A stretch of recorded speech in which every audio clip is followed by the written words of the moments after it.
Elmer Again by David McKee. Elmer, the patchwork elephant, was bored. It was 2 days before another Elmer's Day parade, the day when elephants covered themselves with bright patterns.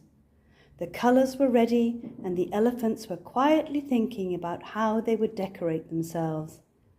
Elmer didn't have to think. He was always coloured grey for the parade, the only grey elephant.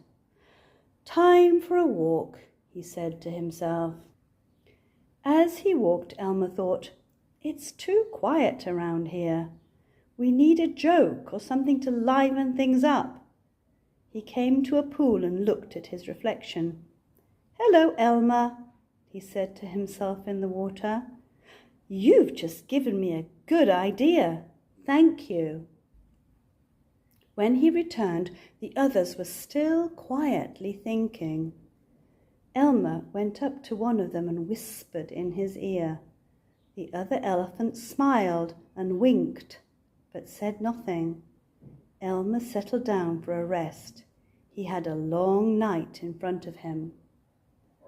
When night fell, Elmer waited until the others were asleep. Then, taking care not to wake them, he set to work. Before sunrise, he had finished, and he tiptoed off to another part of the forest to sleep for what was left of the night. In the morning, the first elephant to wake looked at his neighbour and said, "Good morning, Elmer." One after another the elephants woke, and as they did, from every direction came, "Good morning, Elmer. Good morning, Elmer. Good morning, Elmer. Good morning, Elmer. Good morning, Elmer," and so on. During the night, Elmer had painted all the elephants to look like him.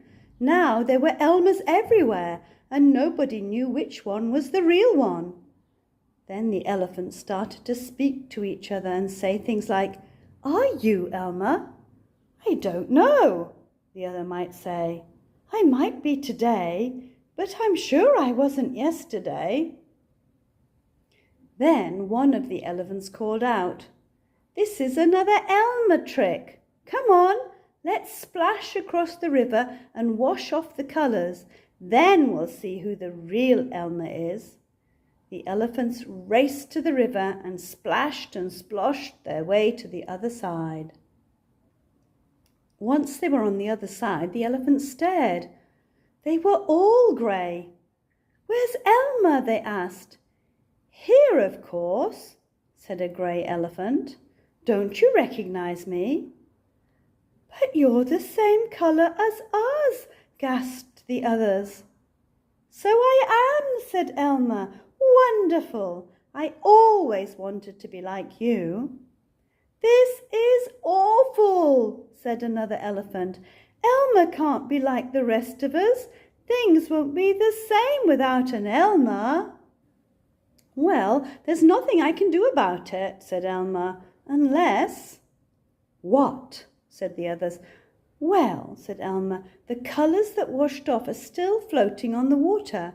Perhaps if I run back through them, I may return to normal." "Try it," shouted the others. "Try anything to get your colours back." "Yahoo!" called Elmer, and he raced across the river and vanished into the trees on the other side. Almost at once he reappeared, puffing and panting, but once again in his bright patchwork colours. "Hooray!" cheered the elephants from across the river. "It worked! We've got our Elmer again." With that, the elephants started chanting, "Elmer! Elmer! Elmer!" Beside Elmer, another elephant suddenly appeared from out of the trees. "Did you call?" he asked. The other elephants went silent and stared.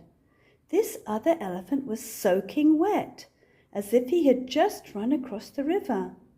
On top of that, both Elmer and the other elephant were laughing. "You tricked us," said one elephant to the wet grey elephant. "You were working with Elmer and pretended to be him. We should have known Elmer's colours wouldn't wash off. It's another Elmer trick." With that, the whole herd of elephants burst out laughing, and running back into the river, they started to splash the two Elmers and each other, and once again they chanted, "Elmer, Elmer, Elmer," until the whole jungle shook with their noisy game.